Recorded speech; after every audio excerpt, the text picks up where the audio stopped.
plan of action for the Commonwealth. Tonight, state delegates from Hampton Roads talk about the upcoming General Assembly session. This is What Matters.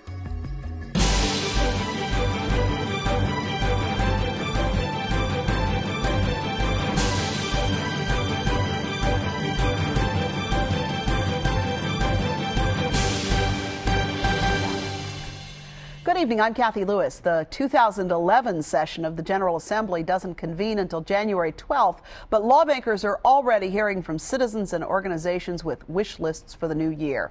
Last week we heard from 3 state senators, and this week we walk across the aisle to the House of Delegates. Joining us tonight from the 87th House District, Democratic Delegate Paula Miller, representing the 80th House District, Democratic Delegate Matthew James, and from the 21st House District, Republican Delegate Ron Villanueva. Thanks to all of you for being with us today. Now, you know, it's interesting. We had the same issue last week when we talked to the senators. We actually had political balance when we booked the show, and at the last minute, Delegate Cosgrove was called away on some committee business. So we wanted you to know we started out with 2 Democrats and 2 Republicans. Last week, let me think about this. We lost a Democratic senator. This week, we lost a Republican delegate. We're still in balance. That's my story, and I'm sticking to it.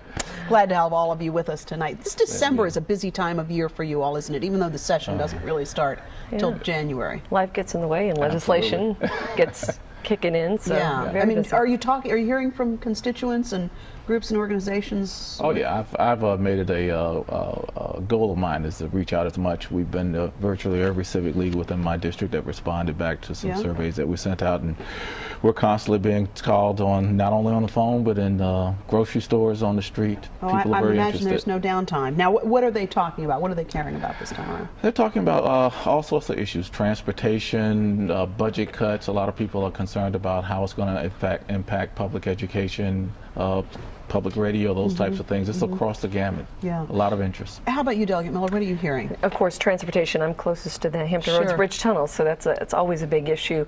And a little bit about privatization. You know, that's been an interesting topic because there are several issues on that front.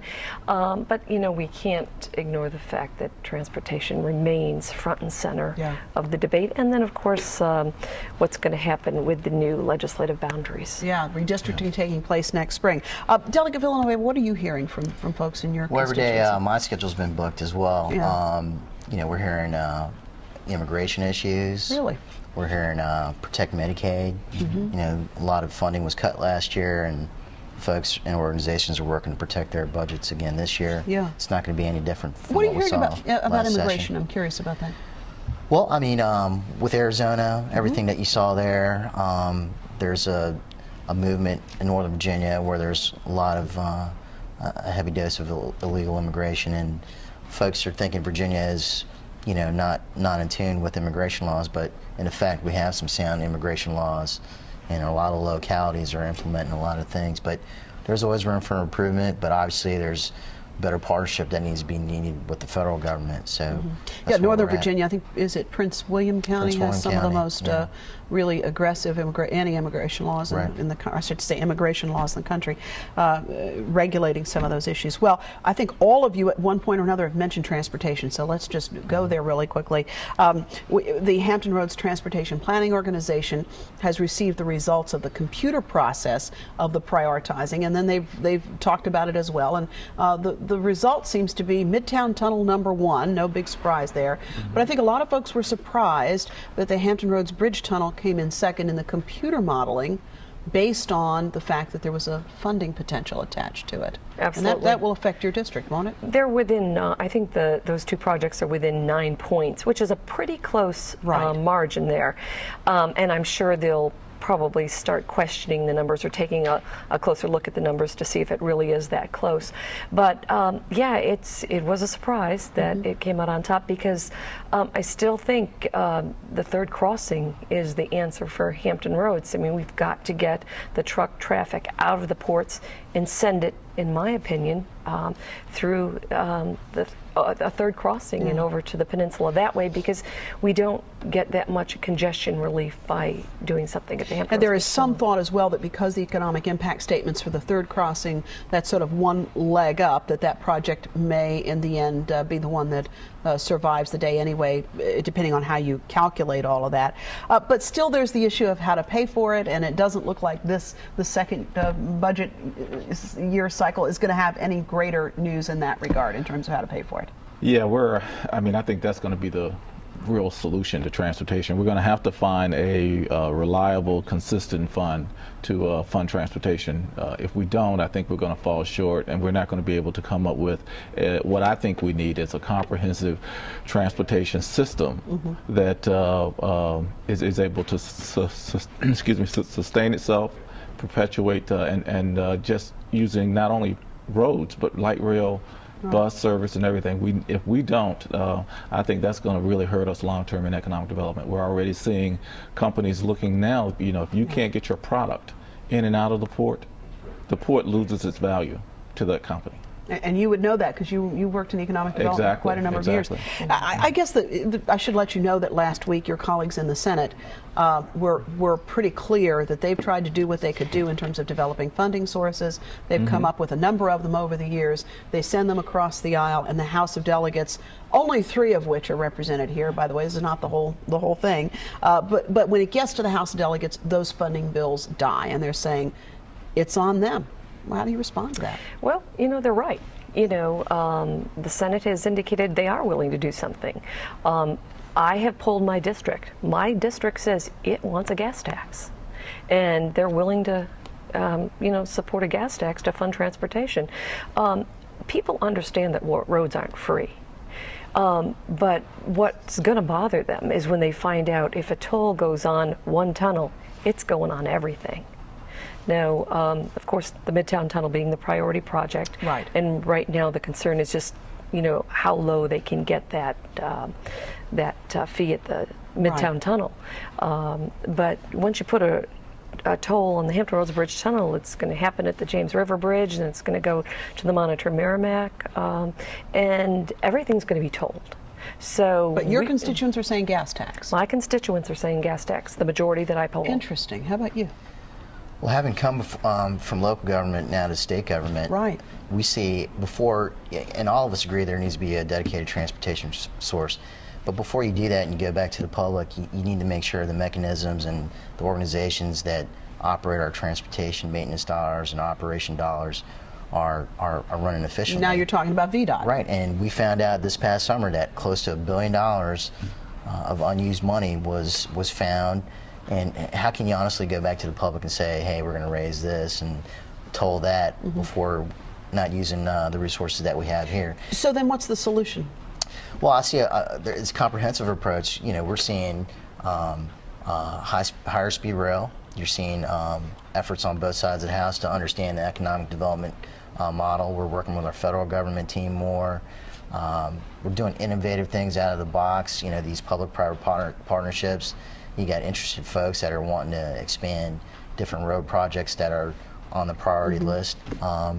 So we as a region, you're saying until VDOT demonstrates that its act is in order, it would be unlikely that the House would go along with? I think that's part of the mix, but our region, like you say, we need to prioritize our road projects, send one clear message to the rest of the state that, hey, these are the road projects that we want funded, and we work from there on how to fund these things. How about you, Delegate James? Do you have the sense that those senators are right? I mean, does the buck stop in the House? I don't think the total buck stops in the House. I think that the Senate has shown a willingness to do some things. I think we, as a region in Hampton Roads, needs to come together and figure out how would we support it. While I haven't polled my constituents specifically about whether or not they would support a gas tax or any kind of revenue enhancements, I have heard people anecdotally come up to me and say that they're supportive of it. But I think the point that Ron brings up is a very good point too. I think there's a lot of moving parts out there that we need to come up with a comprehensive system that's going to pay for itself and it's going to work to the benefits. I've had a lot of conversations about Midtown, and a lot of people are looking at it. Would you rather have a toll or would you rather have a revenue enhancement in the form of a tax? And I think that that conversation has not happened, and the problem is we're running out of time. Yeah. We're running out of time. We've been at the process of negotiating Midtown. I say we as if I'm at the table, which I completely am not. But the Commonwealth's been at the business of negotiating this thing for 10 or 11 months now, going on 11 months. Yes. That's a long time to be negotiating a contract. Yes.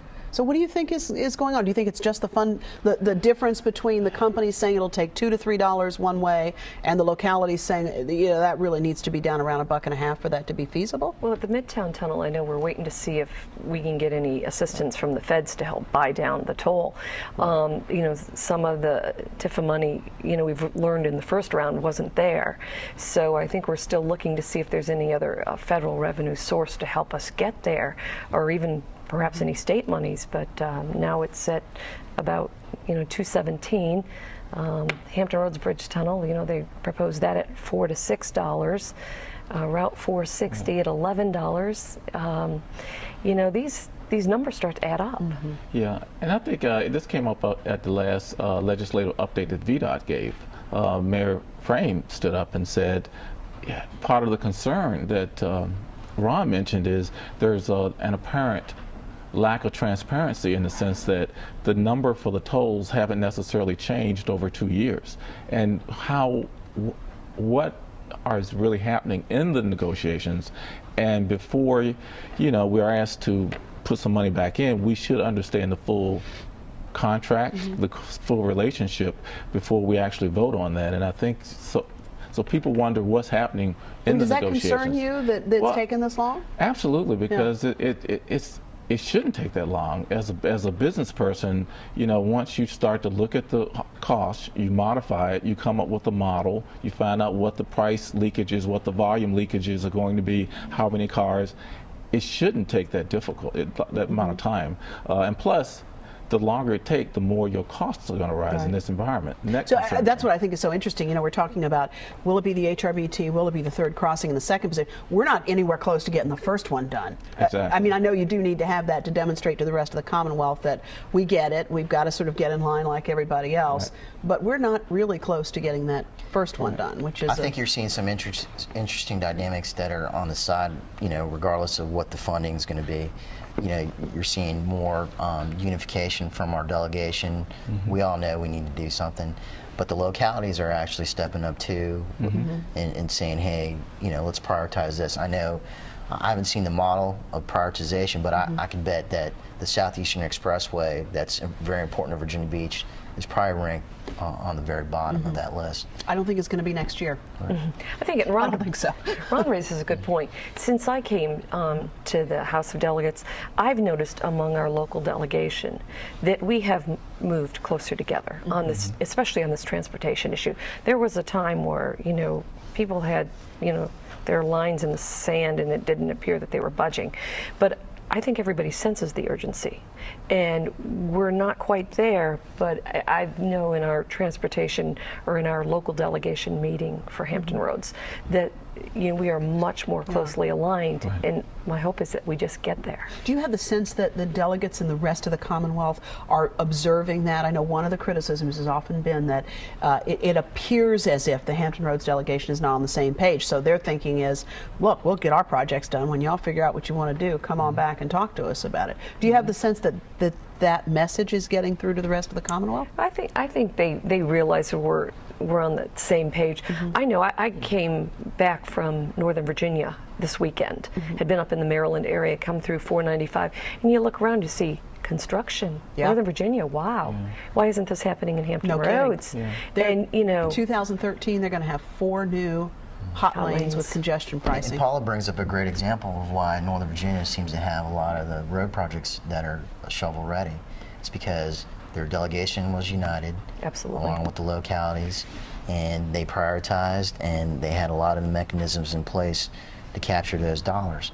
Hampton Roads hasn't been there, and you're saying this is sort of a new. Your sense is this is sort of a new day of cooperation. Absolutely, absolutely. Moving forward. The other thing I want to ask you about, because it's critically important in this coming spring, you have a very short. There is a very short time frame to receive the results of the census, and then to turn those into some sort of plan for apportioning legislative districts.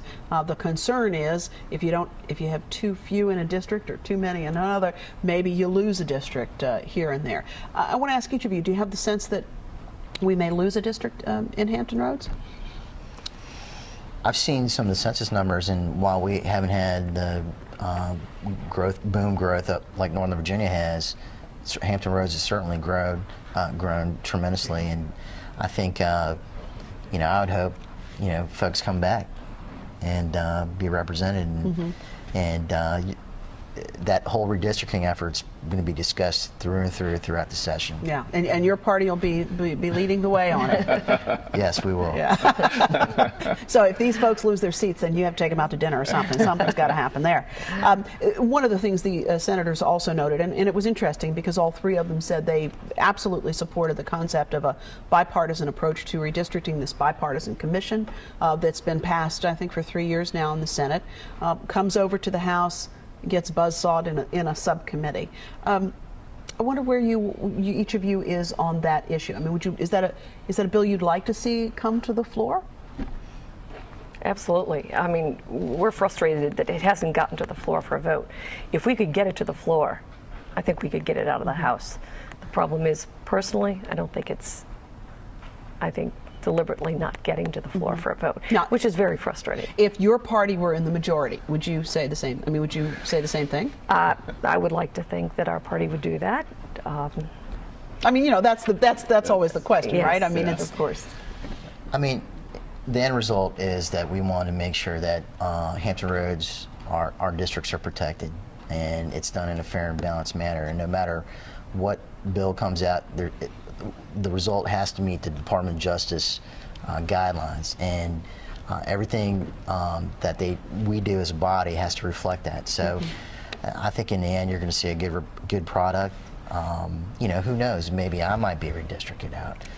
We saw a population loss in my district, and so you never know. You never know. Well, we'll see how that one works itself out. We are the first, one of the first states out of the box on this redistricting. Right. So there's a very compressed time frame to get ready for the fall elections, when all of you will be, unless somebody wants to make an announcement today, running for re-election. I'm going to make that assumption. Is that a safe assumption to make? All yes, right. It is. Fair enough. Well, I told you earlier, I won by a small margin. I'm always running. You never stop. Delegate Villanueva won by 16 votes last time around, so his very frequent line is that he is always running. I know, Delegate Miller, you've proposed a bill, and there are numbers of them that have been proposed, to make illegal this thing called spice. Tell us about it and what caused you to do that. Well, it's incense that's cropped up everywhere. You can buy it at convenience stores and in head shops.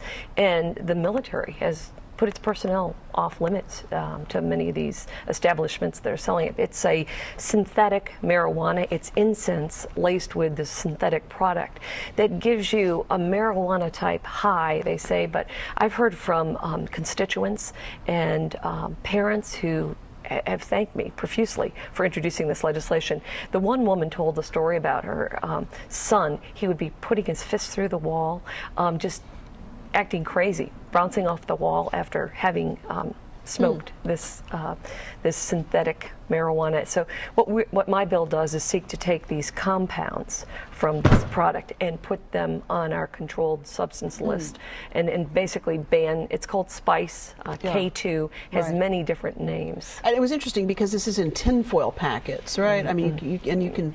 Yeah, if you've seen it in packets, you see it in little round containers. It takes on apparently and other many states formats. have outlawed this to date, or other states have been considering it? A number have. In fact, the state police they're holding a summit on this very subject. They're that concerned about it, and more are signing on.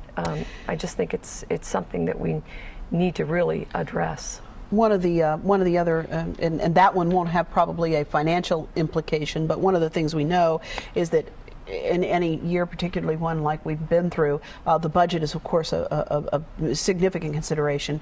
The governor has told department heads to be ready to prepare plans for a 2%, a 4%, and a 6% additional cut. Do you have the sense that that's going to be necessary, or?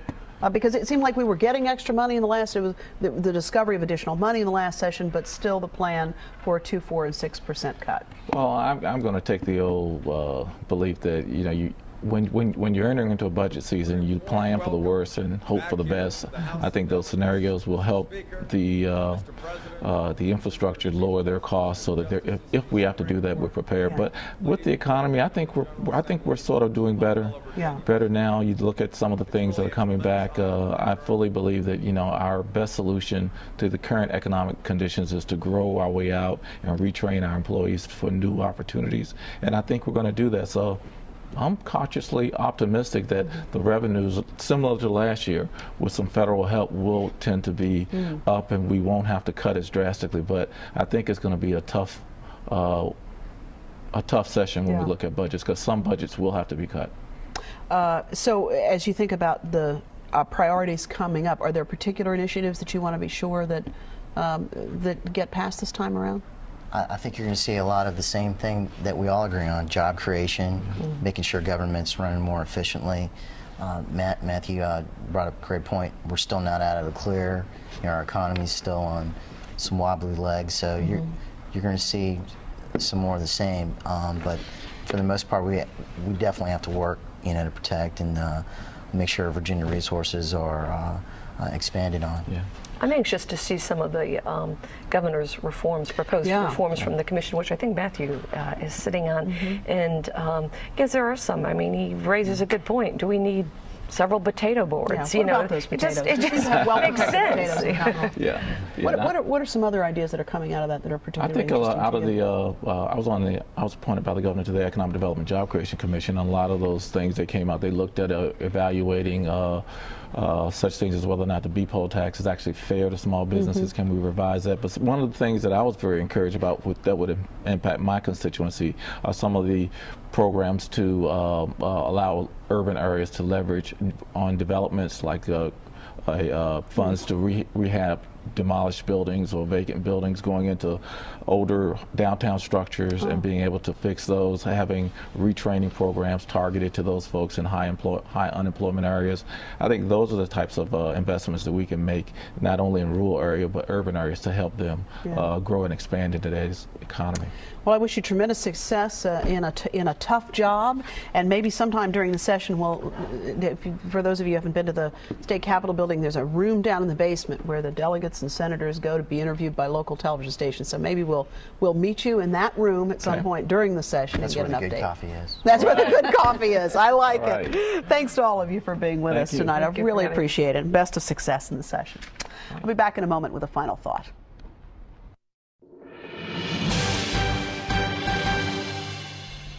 Ironies abound. For months during the campaign, we heard about how Congress can't live within its own means, how the national debt is crippling our grandchildren, and how something must be done about those greedy career politicians in Washington.